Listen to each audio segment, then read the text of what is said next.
Okay, people. So yes, I am just back from I think it's the preview screenings at the moment, right? Of Final Destination Bloodline. So this is directed by Lipovsky and Adam B. Stein. It is written by Guy Busick and Laurie Evans Taylor. Who produced the film?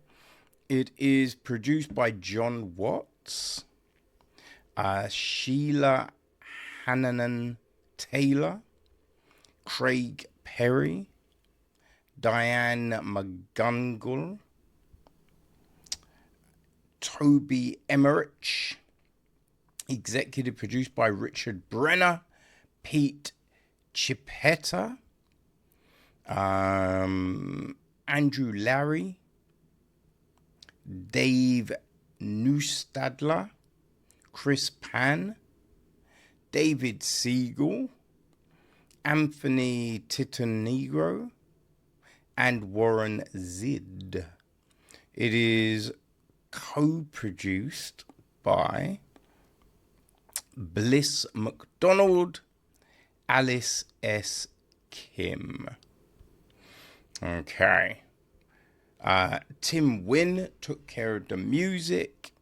Christian Siebolt is on cinematography. Sabrina Pitry edits the piece. Right? Rich Delia and Tiffany Mack handled all the casting. Rachel O'Toole is production design. Art direction, we have Shannon Groover and Natasha Storez. Benjamin Mullen is set decoration. Costume design is Michelle Hunter. We have got hair, makeup,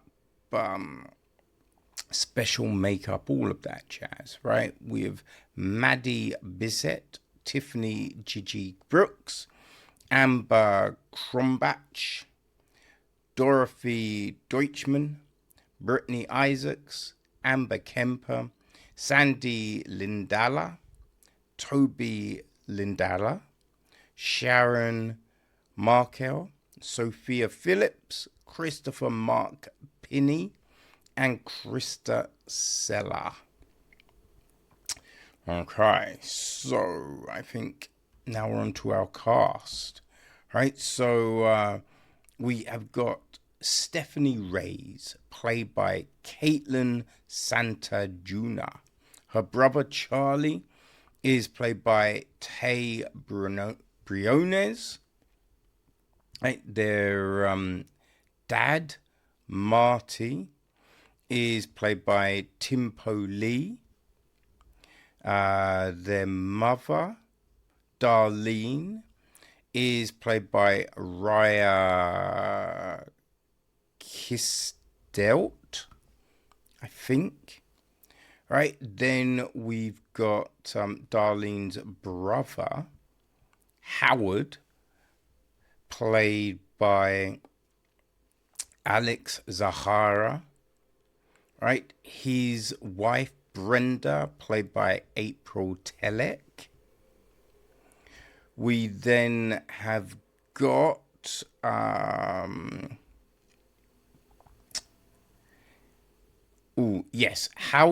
and Darlene. Cool. Howard and Darlene's mum, Iris, played by Gabrielle Rose. A younger version of her is played by Breck Bassinger. We've also got her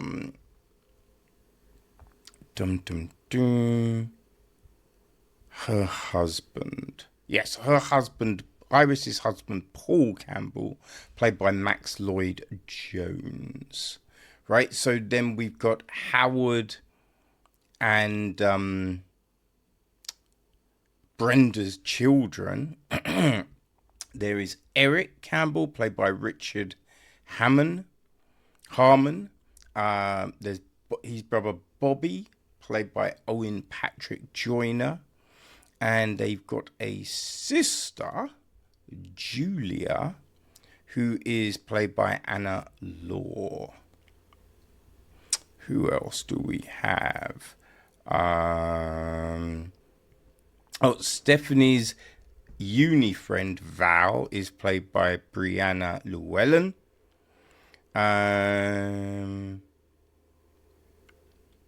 There are the Fullers, right? So Mrs. Fuller is played by Yvette Ferguson. Mr. Fuller is played by Mark Brandon. We have also got I think it's what's his name? William John Bloodworth, JB, played by Tony Todd. A younger version of him is played by Jaden Onya. Right, that is our main cast. The gist of the story, right, that is a teenage girl has recurring nightmares of a tower collapsing in the 1960s. She discovers that these nightmares are a premonition she inherited from her grandmother. The grandmother predicted the collapse of the building and saved a group of people from death. Decades later, the grandmother begins to have visions of her family members dying. She realizes that there is a sequence and must fight to prevent death from reclaiming her family's bloodline. So that is the gist of this story. And it's kind of interesting, right? Supposedly the story, the idea of the film was from John Watts, right? And I say, yeah, the idea, yeah, that works, right? You know, the bloodline, be like, oh, how do we protect it? You know what I mean? I wasn't quite sure because I thought originally that this was a direct spin from the first film, right? Coming back to characters from that one. That's why I rewatched the first, but it doesn't. Anyway, though, right? I mean, Tony Todd is in that one. And I will say that an issue with this is, like, you'd think Todd's character, there's things that would be said, you know what I mean? Like, to make this one make sense. But anyway, right? We start off with the whole Sky Tower incident. And there are a couple of deaths in that. Like the lift and the piano were jokes. Right? The lift and the piano were funny. For sure. I mean, but even with that, like you think with the piano, right? Obviously, you'd, because you know what's going on, right? You know what's going on. You know what gravity is. So the fact that there was no looking, that doesn't necessarily make any sense, right? But yeah, those two I thought were pretty decent. You know what I mean? And then we get that whole situation towards it. Like, I'll say the end of that sequence. That was kind of amusing. But it's not happening. Right? Like, you know, and I think we talked about it so many times. People clinging onto ledges.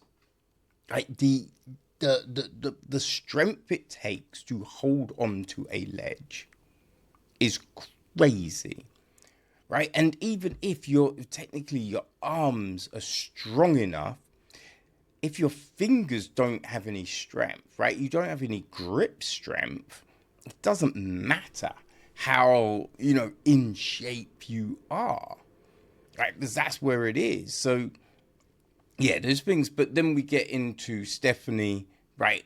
In uni, she's like, I'm having a nightmare, right? Which is like, okay. There's the whole nightmare thing. There's like a big thing with this, like the idea of the story is fine.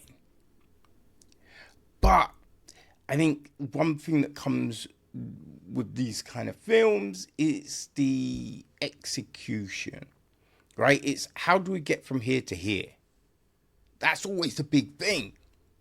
Because, like, if you've been having this same nightmare for all this time, right? I forget, I think it's like a couple of weeks or a month or something, right? But she's been having this nightmare. There's a clear answer to solving this nightmare. And it's not even considered until the roommate says something, which is kind of bonkers, right? It's like, wait, huh? Like, how did you not think of this? Because I mean, it's not like this film is set in the 80s or anything like that. It's at this present moment in time, which then kind of calls into question the whole, how do I find this person? When it's just like, I mean, just, you could search the internet, right? Even if, like, maybe they removed their footprint. But just having the notion of, let me check, because that's what someone is going to be doing. You know what I mean? They're going to be looking in. They'll be like Googling the name. Be like, okay, did they change the name? Well, did they go by anything else? What were they before they got married?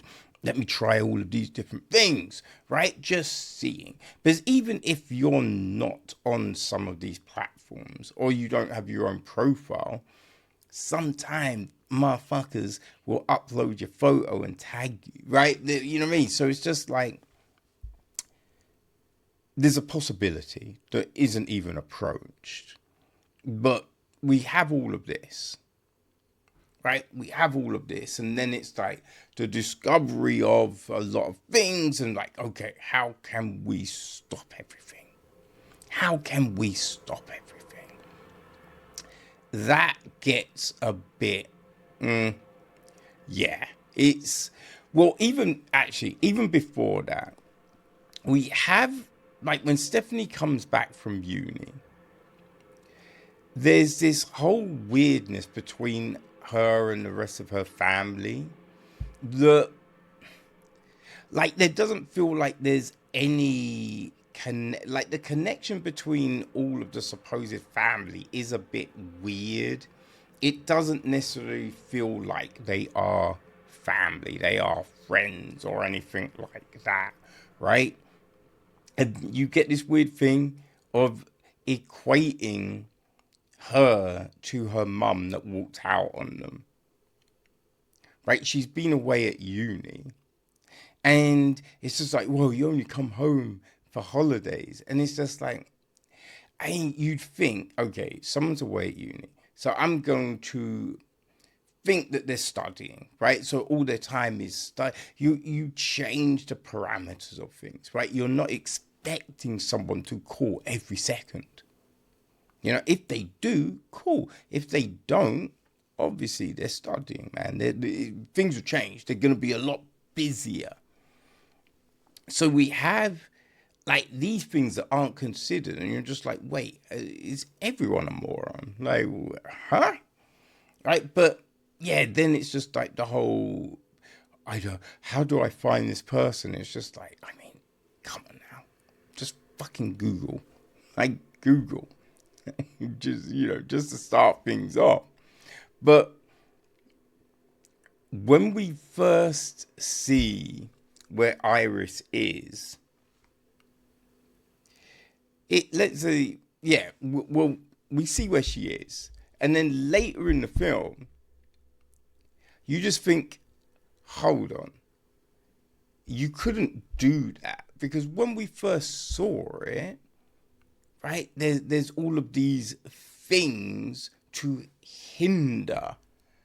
But you're able just to go, bump, all the way through. Like, No, that doesn't make any sort of sense, motherfuckers. What are we saying? You know what I mean? So there's these weird things with this story. You know, even like the whole hospital sequence, right?